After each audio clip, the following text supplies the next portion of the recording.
हम वापिस आए तो हमारे 50-60 लड़कों में से वहां कोई नहीं था। अरे बोला सबके सब चले गए, मैंने भी उनको हिदायत नहीं दी। बिल्डिंग के अंदर आए। बिल्डिंग के अंदर में आने के बाद में मैं देखता हूं कि सब स्त्रियां जोर जोर से रो रही हैं। करीबन 100 स्त्रियां थी, उसमें से जवान लड़कियां बहुत थी, जोर जोर से रो रही है, हम लोगों को गालियां मार रही है और सुंदरदास महाराज का नाम ले लेकर रो रही है। तो हमको लगा कि सुंदरदास महाराज के अंदर में बैठे हो गए, अभी तक इन्होंने बाहर निकाला नहीं। जवान लड़के आए, उन्होंने हाथ जोड़े, माफी मांगी। मतलब क्यों माफी मांग रहे हो? नहीं, बोले हमने सुंदरदास महाराज को बाहर खदेड़ दिया। ऐसा कैसा? आपने हमें प्रॉमिस किया था कि आप उनको बाहर निकालेंगे, हमको इतला देंगे, हमको जो भी उनका स्वागत करना है बाहर करना है, आपके घर में नहीं करना है। हाँ बोले आपको जितनी गालियां देनी है दीजिए, हमको मारना है मारिए, लेकिन हमने हमारी इज्जत बचाने के लिए किया है, समझ लीजिए 1 रुपया। फिर उन्होंने, मुझे तो बहुत गुस्सा आया, बाबूजी को तो बहुत ही गुस्सा आया, हम सबको बहुत गुस्सा आया कि आपने हमारे साथ में विश्वासघात किया है। हमारे मित्र के चचा का घर है, इसलिए हमने सोचा कि आपकी बदनामी ज्यादा ना हो, इसलिए हमने आपको सहूलियत दी। बाहर में किसी को पता नहीं कि हम यहां आंदोलन करने के लिए आए हैं, बाहर हमारे लोग खड़े हैं। ये सब हमने आपके लिए किया और आपने उनको भगा दिया। फिर वहां के जो बाकी के लोग थे उन्होंने हमको बताया कि क्या हुआ।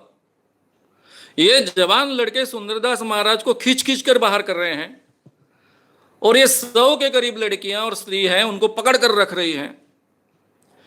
उस स्त्रियों के भीड़ में से एक्चुअली उठाकर सुंदरदास महाराज, एकदम 6 फुट लंबे, शायद 6 के आसपास होंगे, गठीला शरीर वाले थे, उनको उठाकर बाहर किया, एक एम्बेसडर में डाला और सीधा गांव के बाहर भेज दिया। बहुत गुस्सा हमको आया था।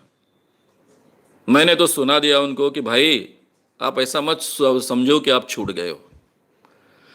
हमें जो जानकारी है, कल अगर मैंने मेरे आर्टिकल में लिखी तो क्या होगा आपका और आपके घर का और पूरे इसका आपने सोचा है? वो बोले मानव साहब, हमारी पूरी इज्जत आपके हाथ में है और हम जानते हैं कि आप इस ढंग से तो कभी करेंगे नहीं। हम आपको बहुत अच्छे ढंग से जानते हैं, बाबूजी को भी बहुत अच्छे ढंग से जानते हैं। हमारे अच्छाइयों का उनका इतना विश्वास था कि उन्होंने सुंदरदास महाराज को इस ढंग से भगा दिया। हमारा जो एक तरीका था कि सुंदरदास महाराज को गधों पर बिठाकर फोटो निकालने का, वो रह गया। इसके बाद में ये सुंदरदास महाराज कभी भी महाराष्ट्र में, खास कर विदर्भ में तो कभी नहीं आया। अगर महाराष्ट्र में कहीं आया होता तो मुझे पता चला होता, क्योंकि उसके बाद में रामस्नेही पंथ के लोगों में ये बात इतने बड़े पैमाने पर फैली है और सबको पता चल गया। और शायद ये पहला एक्सपोजर है जिसमें मुझे कोई गाली नहीं मिली, केवल लोगों की तारीफ मिली। कोई भी रामस्नेही पंथ का व्यक्ति पूरे महाराष्ट्र से उनके साथ में खड़ा नहीं हुआ। हां, स्त्रियों ने हमें बहुत गाली दी, लेकिन इन टोटलिटी रामस्नेही पंथ के किसी फैमिली वालों ने मुझे गाली नहीं दी या फिर मेरे संगठन को गाली नहीं दी। क्या था ये सुंदरदास महाराज, जो 100 लड़के उसको सवाल पूछने को जाते हैं और उनको भगा देता है। ये सुंदरदास महाराज मिलिट्री में एक अफसर था। जिस दिन हमने इस व्यक्ति को नागपुर में एक्सपोज कर हकाला, उस दिन उसका सगा भाई राजस्थान पुलिस में एडिशनल डीजी था। डीजी सबसे बड़ा ओहदा होता है पुलिस में, पुलिस महकमे में। यह सुंदरदास महाराज रामस्नेही पंथ में मिलिट्री छोड़कर शामिल हुआ और जगह जगह घूमने लग गया, प्रवचन देने लग गया। उसका प्रवचन था, उसमें मेन बात थी कि जो भी इंसान पैदा हुआ है उसके जीवन का सही उद्देश्य अगर कोई है तो केवल मोक्ष प्राप्त करना है। हर व्यक्ति का जन्म मोक्ष प्राप्त करने का एक अवसर कर उसको प्राप्त होता है और उसके जीवन का अंतिम उद्देश्य उसको मोक्ष प्राप्त करना होना चाहिए। मोक्ष प्राप्त करने के लिए पुरुषों के लिए 9 मार्ग हैं, लेकिन स्त्रियों के लिए और एक मार्ग है जो 10वां मार्ग है। ये उसके प्रवचन में ये बात कहता था।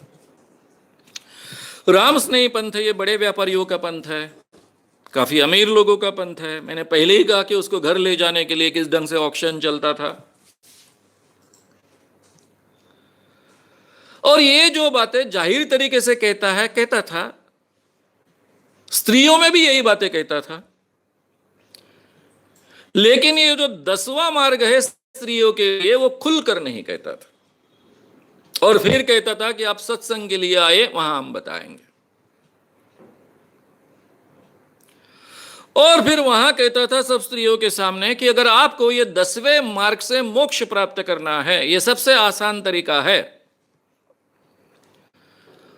तो फिर आपको गुरु के साथ में एकांत में सत्संग करना होगा। और जब वो स्त्री सत्संग के लिए एकांत में आती थी, ये चूज करता था कि स्त्री को मोक्ष देना है। आने के बाद में उसके सामने सीधी बात रख देता था कि गुरु के साथ में तुमको संबंध बनाना है, उस जरिए तुम्हें मोक्ष प्राप्त होगा। और केवल तुम्हें प्राप्त नहीं होगा, तुम्हारे पति को प्राप्त होगा, अगर वो मैरिड है तो। अगर वो मैरिड नहीं है तो तुम्हारे पिता को प्राप्त होगा।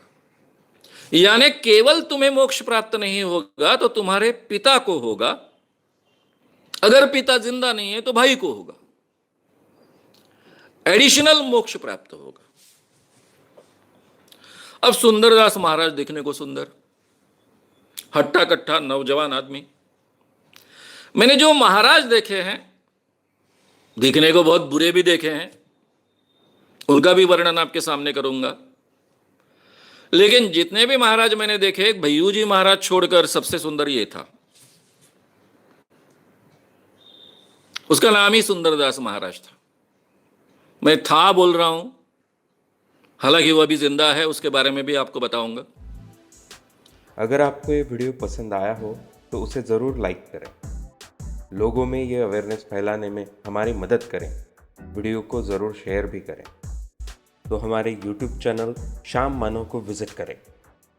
ऐसे सारे वीडियोस का आनंद लेने के लिए हमारे चैनल को सब्सक्राइब करें। उसके लिए सब्सक्राइब बटन दबाएं।